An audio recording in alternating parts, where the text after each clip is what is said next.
सभी मसीही भाई बहनों को यीशु के नाम में शालोम, प्रेज द लॉर्ड, जय मसीह की। और प्रभु यीशु मसीह में आपका भाई जेम्स आप सभी का इस बाइबल अध्ययन कार्यक्रम में एक बार फिर से बहुत बहुत स्वागत और परमेश्वर का धन्यवाद करते हैं। परमेश्वर के अनुग्रह से आज से हम गलातियों के नाम पौलुस प्रेरित की पत्री का अध्ययन शुरू करने जा रहे हैं। एक छोटी सी प्रार्थना के साथ आज के अध्ययन को हम शुरू करेंगे। हालेलुया, धन्यवाद पिता परमेश्वर, धन्यवाद आपके अद्भुत रीति वाले प्रेम के लिए जो आपने अपने इकलौते पुत्र को देकर हम सभी पर प्रकट किया। धन्यवाद करते महान पिता परमेश्वर आपके अनुग्रह, आपके महान प्रेम, आपकी तमाम आशीषों के लिए।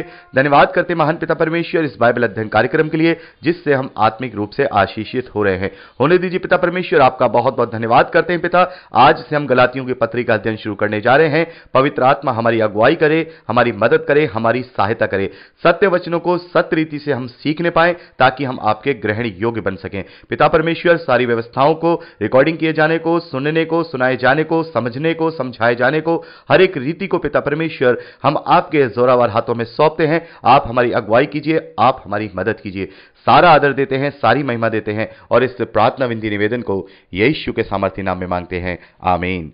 तो मेरे प्यारे भाई बहनों, आज से हम गलातियों के नाम पौलुस प्रेरित की पत्री का अध्ययन शुरू करने जा रहे हैं। और जैसा कि हम हमेशा से करते आए हैं, किसी भी पत्री या पुस्तक का अध्ययन शुरू करने से पहले हम एक छोटा सा परिचय उसके विषय में जरूर लेते हैं। तो यहां जो गलातियों की पत्री लिखी गई है वो गलातियों की कलीसिया के नाम लिखी गई है। और ये गलातियों की जो कलीसिया है, हम इसे प्रेरितों के कार्य उसके 14वें अध्याय में पढ़ सकते हैं, जहां पे लकाउनिया जो क्षेत्र है जो कि गलातियों के नाम से भी जाना जाता था, जो आज के समय में तुर्किस्तान के नाम से जाना जाता है। और ये हम प्रेरितों के कार्य अध्याय 14 में पढ़ सकते हैं। और ये जो पत्री लिखी गई है गलातियों के नाम, तो उस समय पौलुस प्रेरित ने प्रचार जो है करना शुरू किया था और अन्य जातियों में प्रचार करना शुरू किया था। और वहां पर ये सवाल उठने लगे थे, क्योंकि अभी तक जो प्रचार हुआ करता था अन्य चेलों के द्वारा, जिसे हम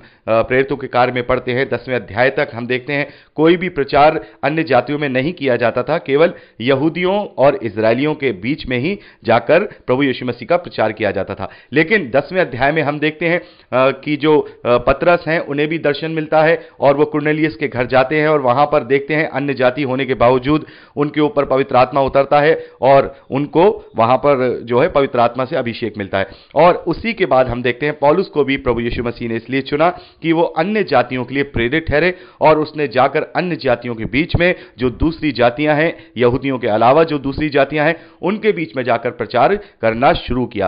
तब यह बात उत्पन्न हुई, यह बात निकल करके आई कि जो यहूदी लोग हैं वो तो व्यवस्था को माना करते थे और व्यवस्था का पालन किया करते थे। तो जो पुराने यहूदी लोग थे जिनका यह मानना था कि नहीं, मूसा की जो व्यवस्था है वो हमेशा हमेशा के लिए है और यह प्रचार अन्य जातियों में नहीं हो सकता है, ये केवल इजरायलियों के लिए हो सकता है और उन्हें अगर वो ऐसा करेंगे तो उन्हें फिर व्यवस्था को भी मानना होगा, इनका उद्धार कैसे होगा। ये सारी चीजें वहां पर लेकर के जो गलत लोग थे वो वहां प्रचार करते थे, उन अन्य जातियों के बीच में लोग आकर के विरोध करते थे।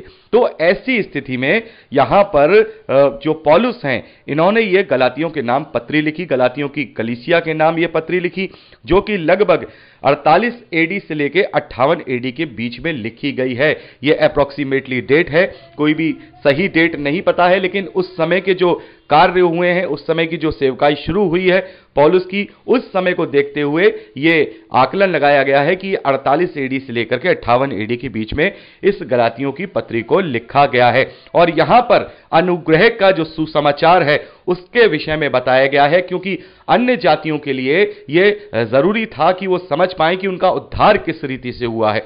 अन्य जातियों का और सभी लोगों का, चाहे वो यहूदी हो चाहे वो यूनानी हो, सभी का जो उद्धार है प्रभु यीशु मसीह के नाम में या प्रभु यीशु मसीह पर विश्वास करने के द्वारा, वो अनुग्रह के द्वारा है। यानी कि अब कोई भी धार्मिक कार्य करके हम अपनी धार्मिकता को सिद्ध नहीं करते हैं, केवल उस अनुग्रह के द्वारा जो प्रभु यीशु मसीह के द्वारा हुआ है, उस विश्वास के द्वारा हम अपनी धार्मिकता को प्रकट करते हैं।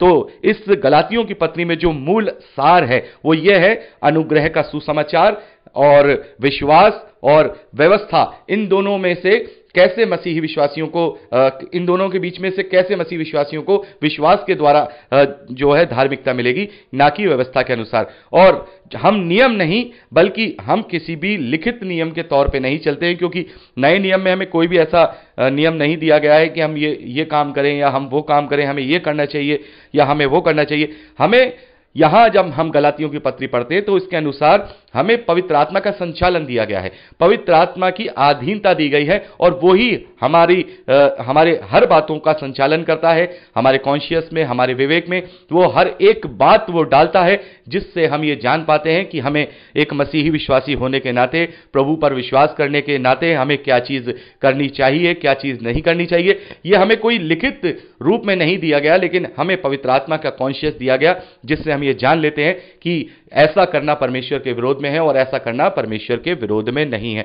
तो यहां पर पौलुस ने व्यवस्था और पवित्र आत्मा की अधीनता, इसके विषय में यहां गलातियों की पत्री में लिखा है, और यह मेरा और आपका जानना बहुत जरूरी है, क्योंकि बहुत सारे मसीही विश्वासी इस विश्वास तो करते हैं, लेकिन अभी भी उन्होंने पवित्र आत्मा की अधीनता को स्वीकारा नहीं है और पवित्र आत्मा की रीति से नहीं चलते हैं, बल्कि सांसारिक रीति से चलते हैं। वो कहते तो अपने आप को मसीही विश्वासी हैं, लेकिन उनके अंदर किसी भी रीति से आत्मिकता नहीं है। तो यह जानना होगा कि आत्मा और शरीर ये दोनों एक दूसरे के विरोधी हैं। जैसा कि मैं आपको पहले भी बता चुका हूं, जो आत्मा है वो परमेश्वर का स्वरूप है, इसलिए वो परमेश्वर की लालसा करता है, और ये शरीर इस धरती के तत्वों से मिलकर के बना है, और ये शरीर इस धरती के तत्वों की लालसा करता है। और ये जो लालसा करता है, क्योंकि खुद ये शरीर नाशवान है, इसलिए नाशवान वस्तुओं की ही लालसा करता है, लेकिन आत्मा जो है वो हमेशा हमेशा की है, इसलिए वो अमर, जो हमेशा हमेशा का परमेश्वर है, उसकी लालसा करता है। तो ये सारी चीजें हम गलातियों की पत्री में पढ़ते हैं। तो ये एक छोटा सा एक परिचय था जो मैंने आपके बीच में दिया है, और अब शुरू करते हैं अध्ययन को। पहले अध्याय पहले वचन से हम अगली रिकॉर्डिंग में इस अध्ययन को शुरू करेंगे। प्रभु आप सबको बहुत आयत की आशीष दे।